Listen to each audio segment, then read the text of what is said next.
Hello' everyone, মোৰ অন্য এটা মিনি ভ্লগলৈ সকলোকে স্বাগতম জনাইছোঁ। এয়া আমি বৰষুণৰ বতৰ দেখিছেনে, ৰেইনকোট পিন্ধি কৰি ইমান গেলা বতৰত আমি আহিছোঁ মেলা চাবলৈ।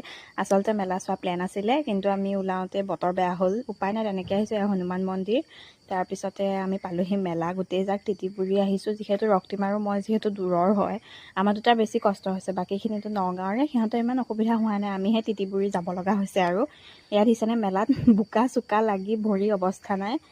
তাৰপিছতে এয়া মেলাত মানে কি হৈছে, বৰষুণ দি থকাৰ কাৰণে চকৰি তকৰি একো লগোৱাই নাছিলে, লাইট চাইট চব অফ কৰা হৈ আছিলে। আৰু আমাৰ এয়া সৰু সৰু পোৱালিকেইটা দেখিছেনে, ইহঁতৰ আৰু কি ক'ব আৰু, ইমান ডাঙৰ হ'ল এতিয়া সৰু পোৱালি নিচিনা কৰি থাকে দেখিছেনে। মোৰ নিচিনা একদম মেচিয়ৰ্ড নহয় ইহঁত। এনেকৈ কৈছোঁ দেই, ময়ো তেনেকুৱাই।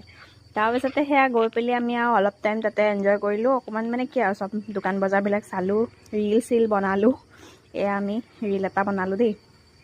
তাৰপিছত মেলাখনৰ পৰিৱেশটো আপোনালোকক অকণমান দেখাই দিছোঁ। পিছত চব ঠিক ঠাক হ'ল আৰু লাইট চাইট দিলে, কাৰণ মানুহো অলপ অলপ আহিলে।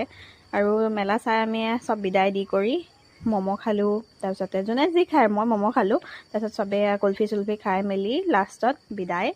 আৰু যিহেতু ৰক্তিম আৰু মই আহিব লাগিব, আকৌ ঘৰ ইমান দূৰ, আৰু সি আকৌ বেচেৰা মোক ঘৰত থ'বহিও লাগিব। এয়া বাইপাছ পালোহি, আৰু এনেকৈয়ে আহিলোঁ আমি মেলা চেলা চাই কৰি। দিনটো গ'ল, মেলাৰ কিছু দৃশ্যাংশ আপোনালোকক দেখালোঁ। যদি ভিডিঅ'টো চাই ভাল পালে লাইক কমেণ্ট শ্বেয়াৰ কৰিব। থেংকছ ফৰ ৱাচিং।